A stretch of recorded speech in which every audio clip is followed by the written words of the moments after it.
Have you ever made a decision so heartless? It came back years later. Wearing a face you couldn't ignore, Calvin Whitmore, a self-made millionaire, spent his life mastering control of money, of people, of outcomes. He thought power was protection, and love was weakness. So when a friend challenged him to marry a woman completely outside his world for 6 months, as a bet he accepted without flinching. But the woman he chose, Eleanor Brooks, was not who he expected. She was quiet, large-bodied, fiercely dignified, and not impressed by money or charm. She entered the marriage with a secret and a reason, one tied to a part of Calvin's past he thought he'd buried in contracts and silence. If it were you, would you stay in a marriage built on a lie, just to confront the person who once broke your life apart? What began as a calculated game slowly unraveled into a reckoning neither of them saw coming. And when power fades, only one question remains: can redemption ever be enough? This is not just a love story. It's a story about damage, dignity, and the choice to stay. If this moved something in you, don't forget to like, share, and subscribe to Shining Stories. Now, let us begin. The snow was falling steadily in Big Sky, Montana. Thick flakes tumbled from the gray sky, softening the edges of the pine trees and blanketing the rustic cabins that dotted the mountainside. Inside the private lodge, nestled against the forest line, warmth radiated from a crackling stone fireplace. The scent of aged whiskey lingered in the air, mingled with wood smoke and expensive cologne. Calvin Whitmore stood by the window, holding a crystal glass of single malt scotch. His salt and pepper hair was neatly combed, his suit crisp despite the casual setting. At 53, Calvin was the kind of man who moved through the world like he owned it because, in many ways, he did. A self-made millionaire who'd built his fortune in the high-end wine and spirits industry, Calvin had spent decades perfecting control of markets, of people, and, most of all, of himself. To the world, he was charismatic, brilliant, generous in public, and ruthless in business. But in the quiet of his own mind, Calvin only ever felt truly alive when there was something to conquer. Tonight, the fireplace crackled behind him as a familiar voice broke the lull of jazz music. You ever get tired of winning? Whitmore Graham Blake, Calvin's oldest friend and former college roommate, leaned back in a leather armchair, swirling a glass of Bordeaux. His smile was easy, but the edge in his voice wasn't lost on Calvin. Calvin turned from the window. Not particularly. You ever wonder, Graham continued, what did it feel like to lose something, to risk something that isn't a number on a spreadsheet? Calvin raised an eyebrow. Sounds like a therapy session. And I don't do therapy. Graham smirked. No, but you do bets.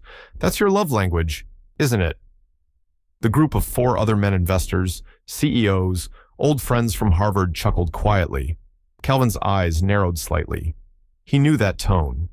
Graham was setting something up. I've got a challenge for you, Graham said, leaning forward, his voice dropping just enough to sharpen the mood. I bet you couldn't marry someone who doesn't fit into your world, someone you wouldn't even glance at on the street, and not for a week, for 6 months.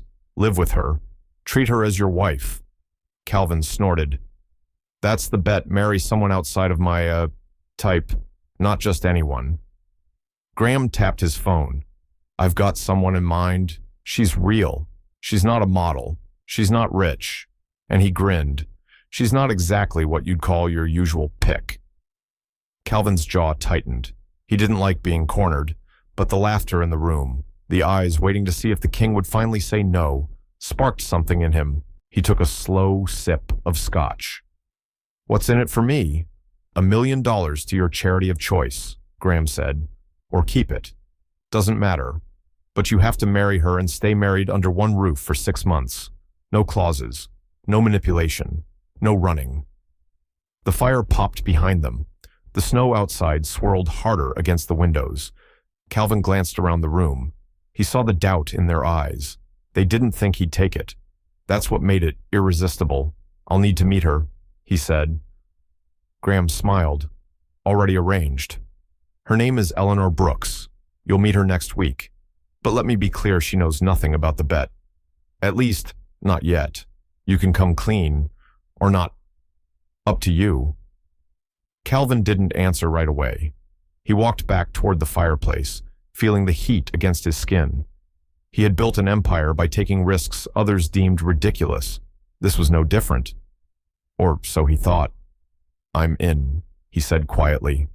The room stirred, glasses clinked, but as Calvin sat down and stared into the fire, something strange stirred in his chest, a flicker of something that felt like hesitation.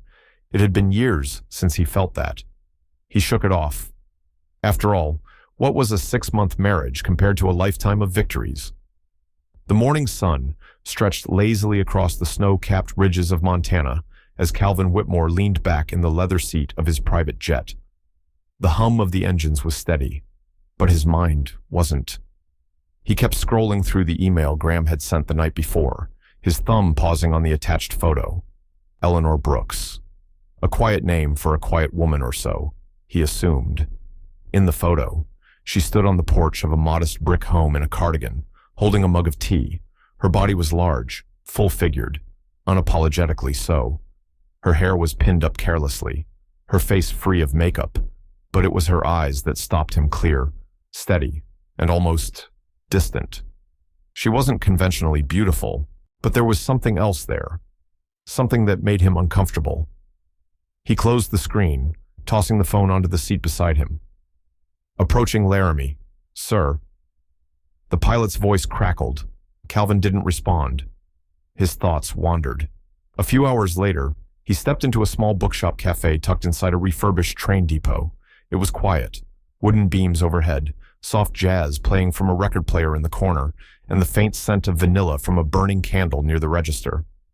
And there she was. Eleanor sat by the window, a book in one hand, a steaming cup of tea in the other. She looked up the moment he approached, but there was no surprise in her eyes, no awe, no nervousness, just a stillness, like a pond undisturbed by wind. "You must be Mr. Whitmore," she said calmly. "Calvin," he corrected, extending a hand. She paused before shaking it. Her grip was firm, not polite, certain. "Eleanor Brooks," she replied. "Let's sit. I don't like long introductions." Calvin raised an eyebrow as he sat across from her. So much for small talk.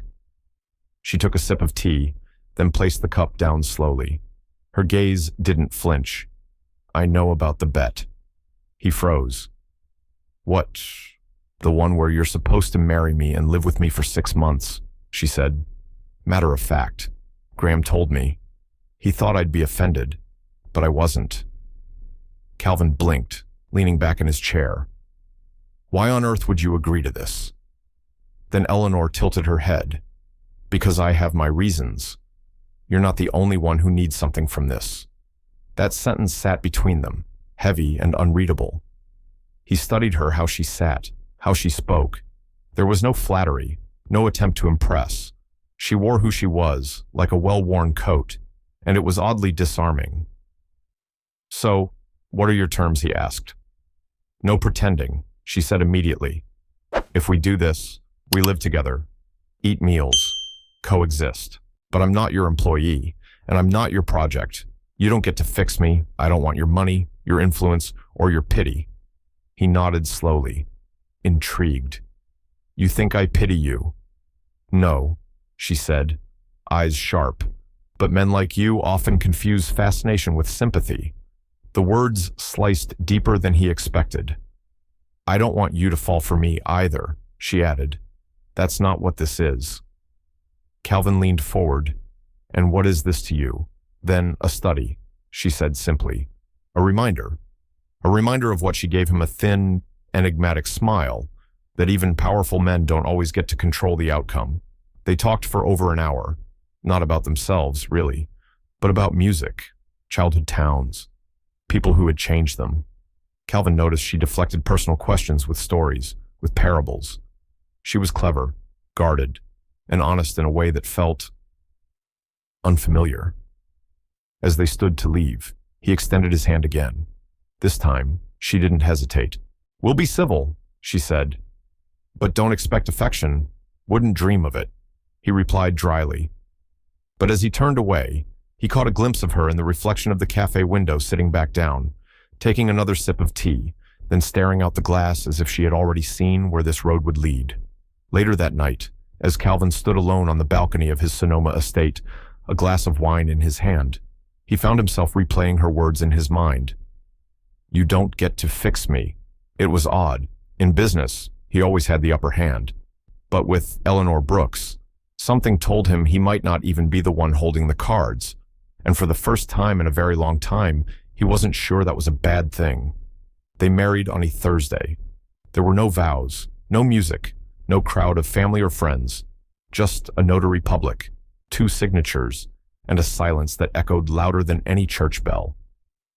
Eleanor wore a simple navy dress. Calvin wore a tailored gray suit, the same he'd worn to dozens of board meetings. The entire ceremony lasted 7 minutes. Neither smiled for the photograph.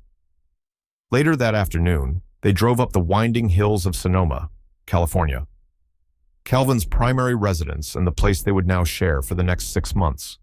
The estate sat on 30 acres of rolling vineyards, wrapped in rows of Pinot Noir and Chardonnay. The house itself was enormous, modern, glass-walled, tastefully expensive. Eleanor said nothing as she stepped inside. Her eyes scanned the marble floors, the spiral staircase, the hanging chandeliers that sparkled under afternoon sun. She didn't look impressed, just aware. Calvin watched her carefully. Most people gasped when they saw this place for the first time. She just quietly took it in like someone walking through a museum of things that would never belong to her. "You'll have the east wing," he said, gesturing down a long hallway. "Do I need a map?" she asked. He smirked. "We'll get you one." That night, they had dinner together at the long mahogany table that seated 16. It was just the two of them, he with his grilled sea bass and Pinot Gris, she with a bowl of lentil stew she had made herself in the guest kitchen. "You don't want the chef's food?" Calvin asked. "I cook my own meals," she replied. "Always have." He nodded slowly. "Suit yourself." They ate in near silence. Only the clinking of silverware and the distant hum of classical music filled the room. At one point, Eleanor set down her spoon and looked at him. "I hope you understand something," she said. Calvin looked up. "This isn't your story alone. It's mine, too." His jaw tightened. "And what does that mean?" "Exactly. It means," she said softly, "I'm not here to decorate your victory." Then she stood and left the room. The days that followed settled into a strange rhythm. Calvin continued his business as usual: conference calls, vineyard tours, investors, press. He lived in structured hours, moving from one task to another, as if the marriage were just another line on his schedule. Eleanor, however, drifted through the house like a presence more than a person. She took morning walks through the vineyards, humming quietly to herself. She read books on the patio, planted herbs in ceramic pots outside the east wing, and played an old wooden piano in the library in the late afternoons. Sometimes, Calvin would stop outside that door, listening. The music wasn't perfect, she wasn't a virtuoso, but there was something tender in the way she played, something that made the house feel less hollow. One evening, he found her in the kitchen, covered in flour. "You bake?" he asked, genuinely surprised. She looked at him, deadpan. "Do you eat?" He chuckled. "Touché." She returned to kneading dough, her hands strong, practiced. "You're not what I expected," he said quietly. Eleanor didn't look up. That's the idea. But beneath the quiet routines, tension simmered. One morning, Eleanor asked to resume teaching music at a local community center. "It's only twice a week," she said. "I need to keep doing what I love." Calvin shook his head. "It's not ideal. The media's watching. You're my wife now. This kind of exposure, I'm not your brand." She interrupted. He stiffened. "You're part of my life now, and that life has consequences." Her tone didn't rise. "So does mine." There it was again, that steady resistance. Not loud, not dramatic, just unshakable. Calvin walked away without answering. But that night, when he returned from the vineyard, he saw her car missing. A note sat on the kitchen island.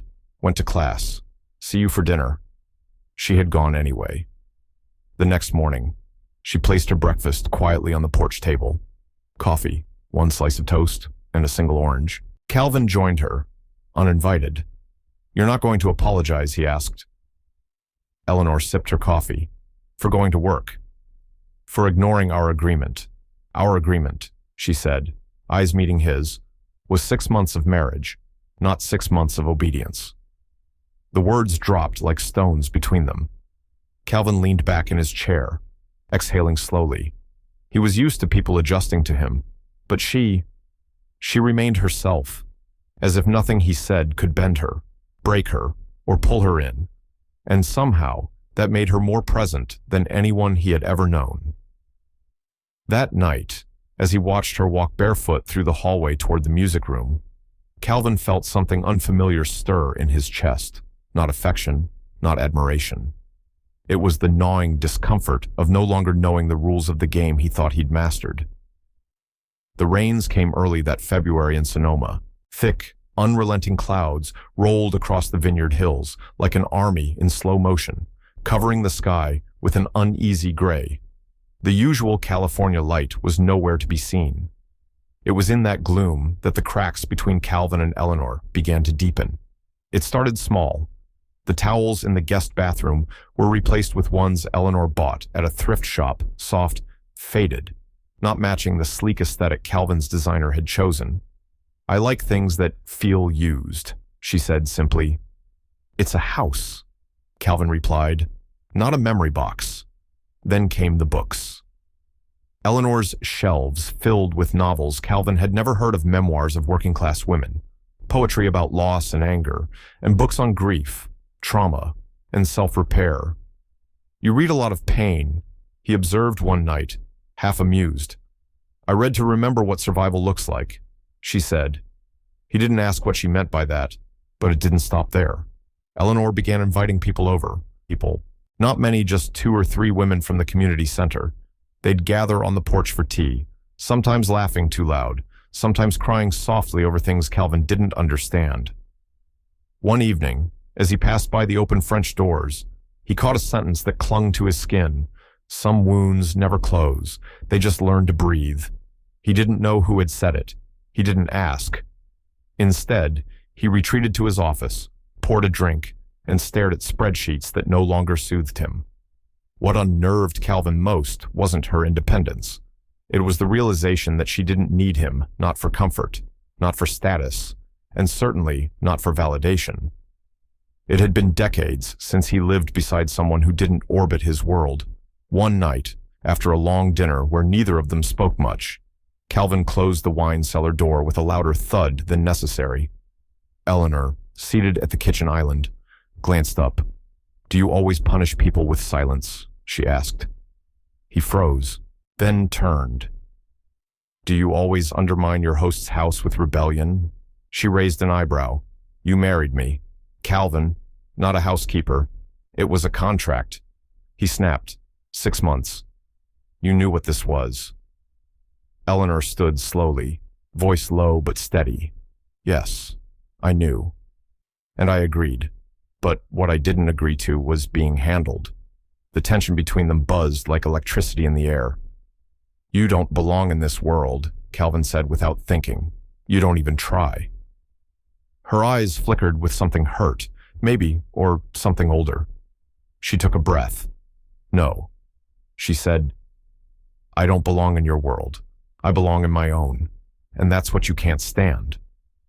She turned and walked away, leaving Calvin alone in a room that suddenly felt too big, too quiet, too cold. The next morning, Calvin had the staff clear the east wing, without warning, her books, her potted plants, the handmade blanket she kept on the couch, all packed into boxes and left in the foyer. When Eleanor returned from her music class, she stood silently before the mountain of her belongings. Calvin came down the stairs slowly. "I had the space cleaned," he said flatly. "You can use the west wing. It has a better view." Eleanor didn't look at him. "This isn't about the view," she said. "No," he admitted. "It's about boundaries." She stared at the boxes, then spoke so quietly he almost missed it. "Every time you lose control, you try to rearrange the room, but people aren't furniture, Calvin. And with that, She picked up a box, not out of obedience, but as if reclaiming it, and carried it back toward the East Hall. Calvin didn't stop her. He just stood there, breathing through a strange, rising tide of panic he couldn't name. That night, he drank more than usual. The wine tasted bitter, or maybe it was the guilt. He wandered into the music room and found it empty. The piano lid was closed. A small vase of dried lavender sat on top. He ran his hand along the wood, remembering the soft melodies she used to play. Now the silence mocked him. He sat down, but the keys stayed untouched. He didn't know how to play. He didn't know how to listen either. The next morning, she didn't come to breakfast. She didn't come to dinner either. For 3 days, they passed each other like ghosts. The only sounds were the occasional closing of doors, the faint whir of the espresso machine, and the birds outside, who didn't seem to notice that something was breaking inside the walls. On the 4th morning, Eleanor left a single note on the kitchen counter. "I'm not leaving, but I won't stay where I'm not seen." Calvin read it 3 times. Each time, the words cut deeper. The vineyards bloomed early that spring, but inside the house, nothing grew.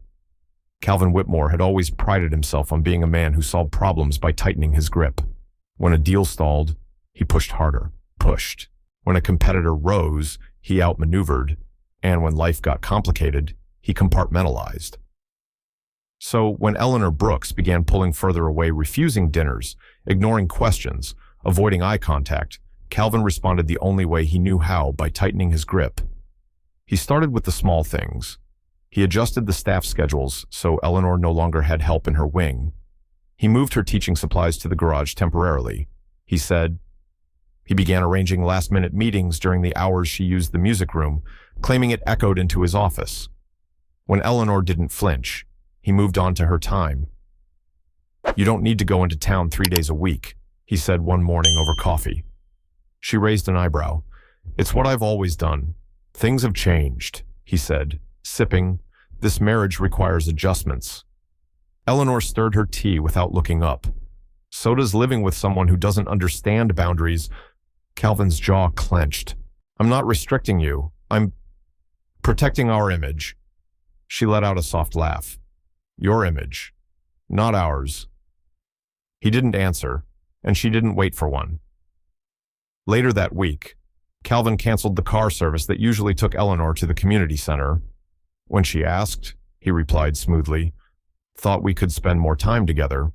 "You could have just said that," she replied. He shrugged. "Sometimes silence is more efficient." Eleanor didn't argue. Instead, she began walking to town nearly 5 miles each way. In sneakers and a wide-brimmed hat, she made the journey alone under the spring sun, a stubborn silhouette moving against the vineyards. Calvin watched from the second-floor balcony the first morning she did it. He expected her to stop after once. She didn't. That night, they shared a meal. Eleanor was sun-flushed, hair damp with sweat, and humming under her breath. He stared across the table. "You're making a statement," he said. She nodded. "I am." Calvin leaned back, frustrated. "Why can't you just do things the easy way? I could ask you the same." There was no venom in her tone, only weariness. As the days passed, Calvin grew more desperate. He arranged a surprise interview with a magazine, knowing they'd ask about Eleanor. "They'll want photos," he said casually over breakfast. "A feature spread." "I'm not interested. It's good for both of us. I didn't agree to be featured." He set his fork down. "This isn't a negotiation." Eleanor looked up slowly. "That's exactly the problem." Then she stood and left, leaving her plate untouched. By now, Calvin was unraveling. He started going into work earlier, staying later. He hosted charity events with glossy smiles, but his mind was elsewhere. At home, the silence became hostile. Every closed door an accusation, every quiet dinner a courtroom. He ordered security footage from the gate. He began tracking Eleanor's walks, under the pretense of safety. He had the community center's website flagged by his PR team for monitoring, and still, nothing changed. She came home every evening, shoulders squared, face serene, hands a little tired but never defeated. She made her tea, played her piano, and spoke to him only when necessary. It drove him mad. One night, after too many glasses of Cabernet, Calvin found himself in the music room, waiting for her. When Eleanor entered, she stopped at the threshold. "You're in my space," she said softly. "I pay for this space." Her eyes didn't blink. "That's not the same." He stood, unsteady. "Why are you doing this?" "Eleanor." "Doing what? Making this harder than it needs to be. You signed the contract. You knew what this was." She stepped into the room, her voice low but cutting. "Yes, I knew exactly what it was. A bet, a joke between rich men who've never been told no." He tried to speak, but she raised a hand. "I thought maybe, just maybe, there was a person under all that polish. But all I see is a man who's terrified of not being in control." Calvin's voice cracked. "You think this is fear?" She walked past him, gently lifted the piano lid, and played a single, slow chord. "Fear," she said, "isn't loud. It's quiet. It's how you check my schedule. It's how you move things without asking. It's how you try to shrink me to fit the space you've carved out in your ego." The sound of the keys lingered in the air between them. He turned to leave, but stopped at the door. "You're wrong," he whispered. She didn't look up. "Maybe." Then, softly, "But when you're ready to stop controlling the story, I might start telling you mine." That night, Calvin sat alone in the wine cellar, lights off, surrounded by bottles worth more than most people's annual salaries. He didn't drink. He just sat there, in the dark, and realized that for the first time in years, he wasn't the one writing the narrative. Rain returned to Sonoma with a slow, steady rhythm, soft, persistent, like it had nothing to prove. The vineyards drank in silence. The ground darkened, and inside the glass-walled house, something else began to soften too. Eleanor hadn't spoken to Calvin in 3 days, not coldly, just deliberately, as if her silence was not a weapon, but a form of preservation. That morning, she placed a folded note on the breakfast table, not dramatic, not angry, just a line of handwriting, still damp from the steam of her tea. "If you want to know the truth, meet me by the barn, sunset." Calvin stared at it for a long time, unsure if the words were an invitation or a warning. He arrived just after the sun dipped behind the hills. The barn was an old structure at the far end of the property, unused except for storing tools and a few crates of bottled wine from older vintages. Inside, it smelled of sawdust and dried hay. Eleanor stood by the open doors, arms crossed, looking out at the rows of vines bathed in gold. Calvin approached slowly. "You summoned me. I offered you a choice," she said. He hesitated. "I'm here." She nodded. "Then let me speak, and don't interrupt." He stayed silent. She took a deep breath and began. "My father used to own a vineyard," she said. "Small, family-run. He worked the soil himself, sang to the vines, if you can believe it, thought music made the grapes sweeter." Calvin blinked, startled. He hadn't expected that. He wasn't rich, but we were happy. My mom ran a music studio out of our house. I'd fall asleep to the sound of her students practicing scales. Eleanor paused, her voice growing distant. "Then your company came in. You bought out the land next to ours. Your expansion plan required access to a stream that ran along the edge of our property." Calvin's stomach began to tighten. "I remember my father begging your rep to negotiate, not for money, for time. He needed one more harvest, one more season to recover from my mom's hospital bills." Her voice remained calm, but Calvin could hear the cracking beneath it. "You sent lawyers." He opened his mouth, but she cut him off. "Don't. I'm not here for an apology you haven't earned." He closed his lips. Eleanor turned to face him fully now, eyes burning but clear. "My father lost everything. The stress of fighting you. It wasn't just about land. It was dignity. It was legacy. He took his own life 5 weeks later." Silence. Even the wind outside seemed to hold its breath. Calvin looked down, hands clenched at his sides. "I didn't know," he said hoarsely. "No," Eleanor whispered. "You didn't care to know." She turned back to the vineyard. I left music school after that. I worked 2 jobs to keep my mother afloat. For a while, we slept in the back of a friend's art gallery. Calvin stepped closer, voice trembling. Eleanor, I'm not done. He froze. Years later, when Graham told me about this bet, I laughed, because I thought, how poetic. The man who helped ruin my life now has to live with me for 6 months. I didn't agree out of revenge. I agreed out of curiosity. Curiosity, he echoed. Yes, she said. I wanted to see what power looked like up close, what arrogance became when it had no stage. She faced him again, and this time, her voice softened, not weak, but human. And I wanted to know if someone like you could change. If a man who built empires on broken lives could ever feel what it means to lose something real. Calvin swallowed, hard. What do you want from me now? He asked quietly. Eleanor studied him, as if deciding whether he could handle the truth. I don't want anything, Calvin. I want you to want something more than winning.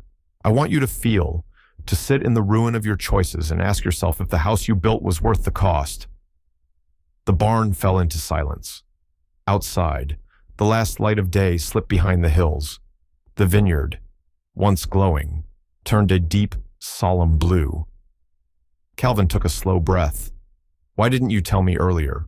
Because before now, she said, you wouldn't have heard it. He looked at her, then really looked. Not as a contract, not as a disruption, but as a woman with roots deeper than his vineyard and pain older than his wealth. And for the first time in decades, Calvin Whitmore had nothing to say. That night, he didn't return to his room. He stayed in the barn, sitting on a wooden crate, surrounded by dust and silence. No laptop, no phone, no wine, just memory. And a name he hadn't heard in years, the vineyard owner from that long-forgotten deal. He finally remembered his face. He remembered ignoring the email. He remembered deleting the voicemail. And suddenly, everything felt less like a business decision and more like a wound he never noticed because it wasn't on his own skin. The next morning, Eleanor was gone before dawn. She didn't leave a note this time. The quiet that filled the house was not peaceful. It was hollow. Calvin wandered through it like a man lost in a familiar forest, unsure which turn had taken him so far off course. He stood by the kitchen window for a long time, staring at the fog, curling around the vineyard. His reflection in the glass looked older than he remembered, not in years, but in weight. The kind of weight that doesn't sit on your shoulders, but settles somewhere deeper in the space between the ribs. For most of the day, Calvin didn't work. He canceled meetings, ignored calls. His assistant texted 3 times, one labeled urgent. He didn't answer. He walked the vineyard instead, hands in his coat pockets, stepping through the early morning damp.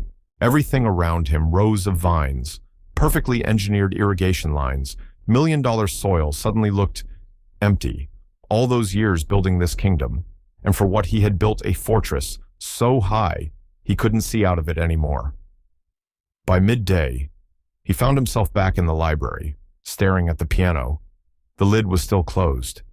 He ran his fingers along the edge of the keys without opening it. I destroyed her family, he said aloud to no one.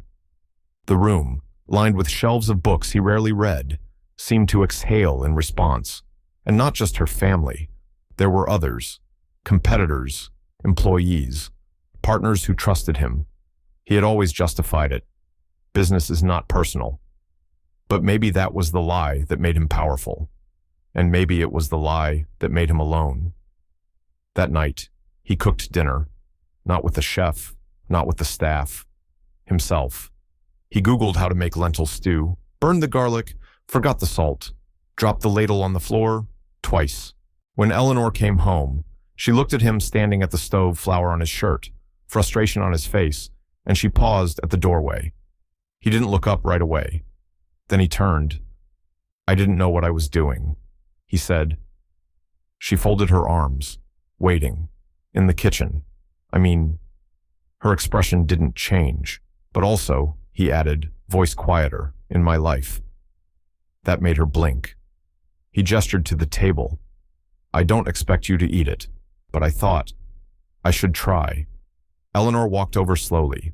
The room smelled like slightly burned vegetables and too much cumin. She sat without a word. He ladled the stew into bowls, then poured her tea the way she liked, strong. No sugar.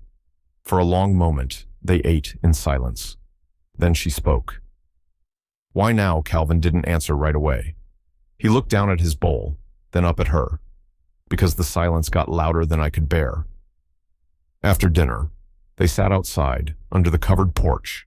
The rain had returned, gentler now, tapping the tin roof like a lullaby. Eleanor held her mug close. Calvin stared into the darkness. I thought strength meant not feeling, he said. That if you cared too much, you'd lose your edge. Eleanor didn't interrupt, but that edge cut a lot of people, and I didn't even know I was holding the blade. She closed her eyes for a moment, then, softly, it's not too late, you know. He looked over. Too late for what, to become someone else? Calvin laughed bitterly. That's the problem.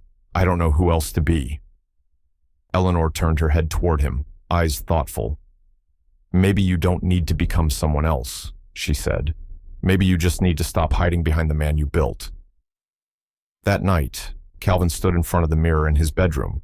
He took off the watch he'd worn for 20 years, the one he bought the day his company went public. He placed it on the nightstand. Then he removed the cufflinks his father had given him, then the shirt, then the facade.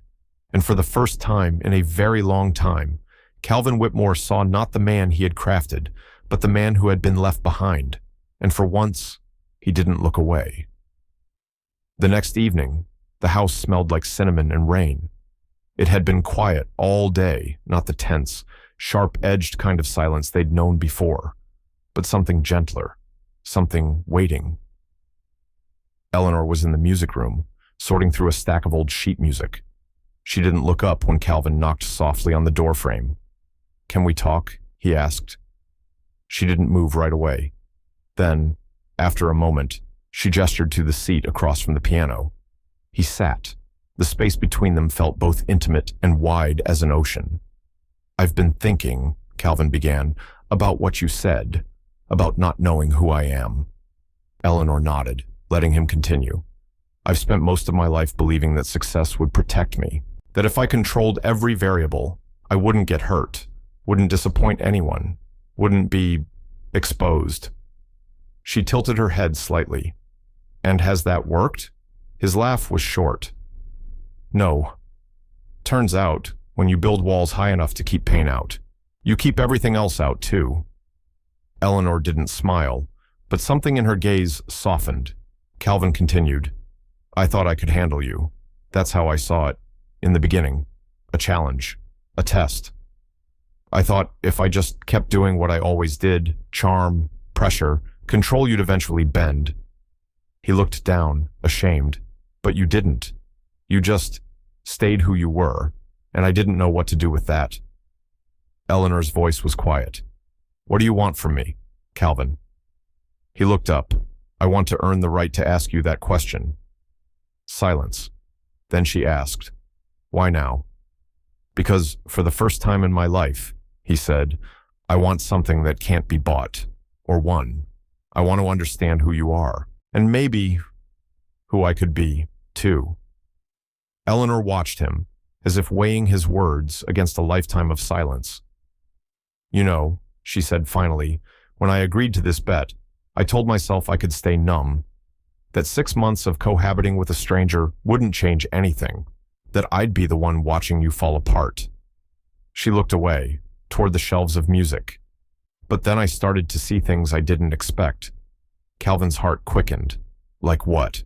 Like how your hands shake when you're unsure. How you don't know how to sit still unless you're in control of something. How tired your eyes look when you think no one's watching. She paused.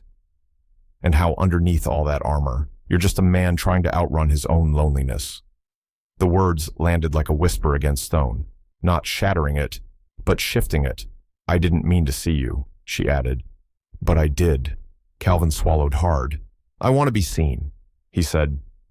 But it's terrifying. I know, she replied. It's terrifying for me, too. He looked at her then, not as a woman he was trying to impress, or resist, or understand, but as someone who had already seen him. Someone who had held space for his darkness without turning away. I'm sorry, he said. Eleanor gave a small nod. That's a beginning, but it's not the end. I know, he whispered. They sat there for a long time. No more explanations, no more strategies, just two people who had hurt and been hurt, sitting quietly in the wreckage of their walls. And in that silence, something unspoken passed between them. Not forgiveness, not yet, but maybe. The first breath of it. Later that night, Calvin didn't retreat to his study. He walked outside to the porch, where Eleanor was already curled up with a blanket and a book. He sat beside her without a word. After a few minutes, she closed the book. I'm not ready to let you in completely, she said. He nodded. I wouldn't ask you to. But, she added, turning slightly toward him, I'm not walking away either. He looked at her, no expectations, no hope dressed as manipulation, just gratitude. I'll be here, he said simply. The rain returned, soft as breath, and for once, they sat not as strangers, but as something quietly forming. Change doesn't announce itself. It arrives in quiet decisions, unseen gestures, the space between what someone says and what they do. And for Calvin Whitmore, change began with making coffee. It was a Thursday morning. Eleanor woke to the smell of her favorite brew dark roast, unsweetened, with a faint trace of cardamom. It was sitting on the kitchen counter when she came downstairs, steam still rising. No note, no declaration, just presence. She didn't drink it right away. She stood there, hand resting on the handle, eyes scanning the quiet kitchen. Then she picked up the mug and took a sip. She didn't smile, but she didn't pour it out either. That same day, Calvin cleared his schedule. No vineyard tours, no interviews, no board calls. Instead, he drove 2 hours to a retirement home in Napa, one his company had indirectly forced to relocate 10 years earlier during a real estate merger. He sat with the director for nearly an hour, offering a full grant to restore the music program they had cut. He didn't ask for a photo. He declined to be mentioned in the newsletter. He simply said, "It's long overdue."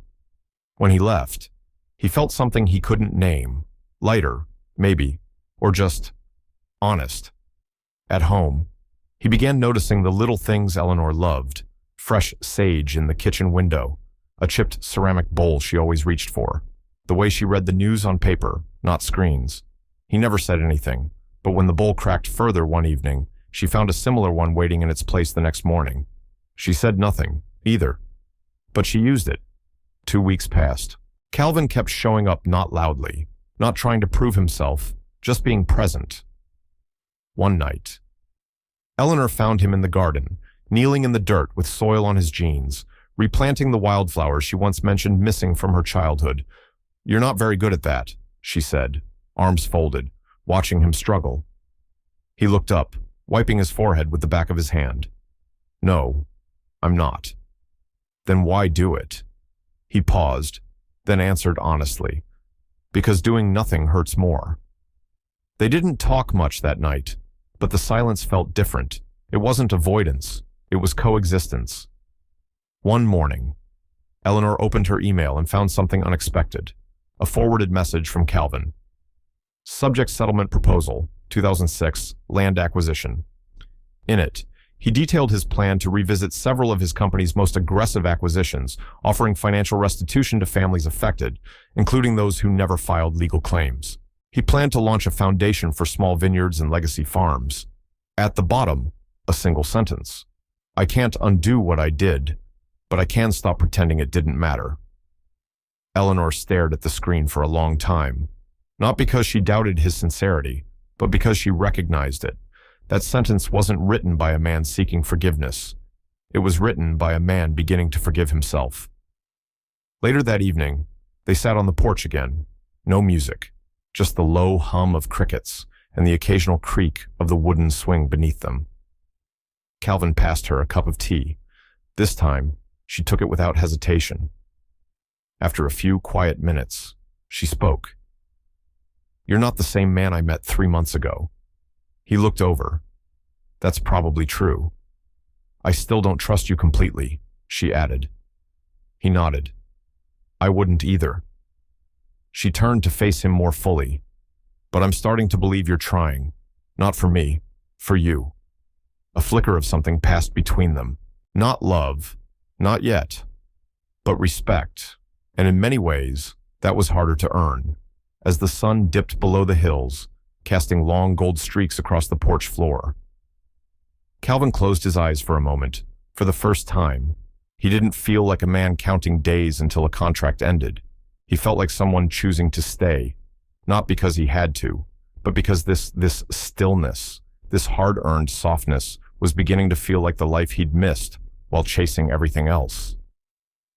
Sonoma evenings were growing warmer, the wind soft with the scent of wisteria blooming along the porch railings. Calvin had never noticed them before, not really. But tonight, he sat beneath them, a mug of cocoa in his hand, waiting, inside the house. Eleanor moved with her usual quiet rhythm. She hadn't said much all day, but she hadn't needed to. There was a new kind of calm between them now, something earned, not assumed. When she stepped outside and saw him there, she raised an eyebrow. "Cocoa." He held up the second mug, thought you might like one. She took it without a word and sat beside him. They sipped in silence for a moment. The stars were just beginning to emerge, shy behind a haze of late spring fog. Then Calvin spoke.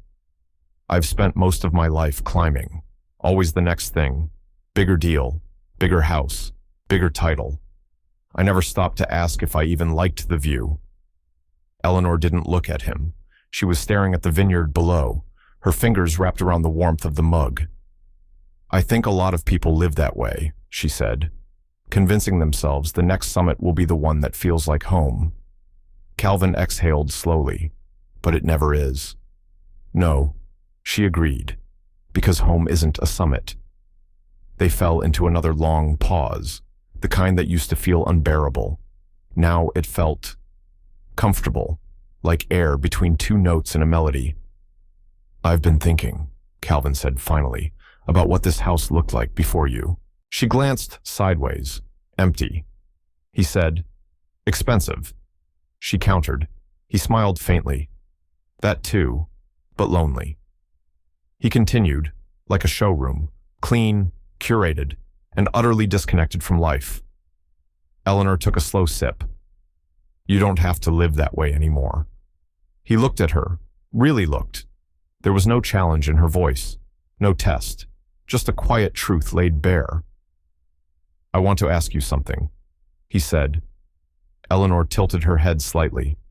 "Why did you stay after everything?" She was quiet for a long time before answering. "Because leaving would have been easier," she said, "and I've learned that the easiest path rarely leads to the kind of healing that matters." He nodded, the words sinking deep. "And you?" she asked.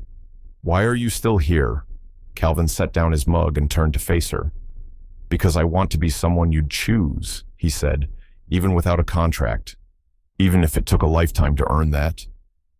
Eleanor didn't answer right away. Instead, she stood up and walked to the edge of the balcony, looking out over the moonlit vines. Calvin followed, standing beside her, close enough to feel her presence, but not so close as to intrude. After a while, she spoke. "I never wanted you to change for me." "I know," he said softly. "I wanted you to want better for yourself, because until then, nothing between us would ever be real." Calvin nodded. And now she looked at him, really looked, into his eyes, not just through them. "I think you're beginning to understand what real even means." The wind picked up slightly, rustling the vines. Somewhere far below, a fox barked once and then was gone. "I'm still learning," Calvin said. Eleanor smiled faintly. "So am I." Then, to his surprise, she reached out and took his hand. Not tightly, not romantically, just solidly, as if saying, "This is where we start, if we choose to." They stood like that until the moon rose higher, silvering the hills, and the cocoa grew cold. Not lovers, not strangers, but something new, something honest, something worth holding on to. The contract was ending. 6 months, nearly to the day. No one spoke about it, but the knowledge hung in the air like fog over the vineyard, blurring the edges of everything. Calvin noticed the way Eleanor moved slower through the house now, more thoughtful in her glances. She was packing little things, not a suitcase, just gestures. Her teacups returned to their boxes, her sheet music sorted into folders, her piano bench wiped clean after every use. It wasn't farewell, not yet, but it was preparation. On a quiet Sunday afternoon, Calvin stood in the kitchen staring at a small velvet box. It wasn't flashy, no diamonds, no designer label, just a single band, simple and elegant like a promise, not a trophy. He exhaled slowly, then walked out to the garden. Eleanor was there, trimming lavender. When she heard him approach, she didn't turn around. "I'm not leaving angry." "Calvin," she said. "In case you're wondering, I wasn't." Pause. "I was hoping you might not leave at all." Now she turned. Her eyes were calm, but alert, open, but guarded. "I have something for you," he said, holding out the box. She looked at it, then at him. "No speeches," she said softly. He nodded. She took the box and opened it. A simple ring, gold, warm-toned, understated, beautiful in its quietness. "I'm not asking you to marry me again because of a deal," he said. "I know. I'm not asking because I want to fix anything, or because I think I've earned you. I know that too. I'm asking because," he said, his voice steady now. "I would rather build the rest of my life beside someone who taught me how to be human than live one more day winning at a life that doesn't mean anything." The wind blew gently through the lavender. Eleanor didn't speak for a long time. Then she closed the box. "I'm not ready to say yes." Calvin nodded, quietly. "But I'm also not walking away." He met her gaze. "I want to see who you become next," she added. "Not for me. For you." He swallowed. "Can I still bring you coffee every morning?" She smiled, then small, but real. "You'd better." That evening, they sat at the long dining table where so many silent dinners had once been shared. But this time, there was laughter, stories, even music. Eleanor played a slow tune on the piano, and Calvin, awkward, unsure, sat beside her and hummed along. No one recorded it, no one shared it. It was just theirs. Later, as they stood outside watching the moon rise over the hills, Eleanor slipped her hand into his. "I don't know what this is yet," she said, "but it doesn't feel like an ending." "It's not," Calvin replied. She looked over. "It's a beginning." He squeezed her hand gently. "No," he whispered. "It's a continuation. The beginning was when you walked into that cafe and refused to be impressed." She laughed softly. "And the continuation," he added, "is us figuring out how to live. Without roles, without bets, without walls." Eleanor leaned her head on his shoulder, and for the first time in their strange, beautiful story, there was nothing left to prove. Summer came quietly that year. The vineyard was full and green, stretching across the hills like an ocean of sunlight. Grapes were ripening under the watchful sky. The soil felt warmer beneath the feet, softer somehow, as if it, too, had been softened by time. Calvin Whitmore stood at the edge of the rows, watching workers harvest with practiced grace. He wore jeans, no suit, no phone in hand, just a hat to shield the sun and hands that no longer feared stillness. He had learned that silence didn't always mean absence. Sometimes it meant presence, inside the house. Eleanor Brooks sat at the piano, playing a melody of her own creation. It was slow, slightly imperfect, but filled with color. Her fingers no longer pressed down with caution, but with comfort. There was a different kind of music in her now, not the kind taught in conservatories, but the kind earned through heartbreak, survival, and the courage to stay. They didn't marry again right away. They didn't need to. Instead, they rebuilt life in smaller ways, shared breakfast, mended fences, replanted old vines with new roots, and talked about real things, not just about who they were, but who they were becoming. One late afternoon, while walking the fields together. Eleanor paused and placed a hand gently on her belly. It wasn't much yet, a quiet flutter beneath the skin, but it was there. Calvin stopped beside her. She didn't speak. She didn't need to. His eyes filled with something that wasn't fear or pride. It was wonder, and a hint of something else, gratitude. Months passed. A small ceremony was held under the arbor in the vineyard. No suits, no press, just a few chairs, soft music, and vines heavy with fruit. Eleanor wore lavender. Calvin wore linen and held her hand like it was the first time. Graham Blake was there, standing quietly at the back, hands in his pockets. He didn't say much, but when Calvin caught his eye during the vows, Graham gave him a small, knowing nod, as if to say, some bets really do pay off, just not the way you think. Later, after everyone had gone, Eleanor and Calvin sat together on the porch, watching the stars blink into life above the hills. He leaned his head against hers. "I didn't win the bet," he murmured. "No," she said. "You lost that a long time ago." He smiled. "But I won something better." She looked at him. He didn't say it.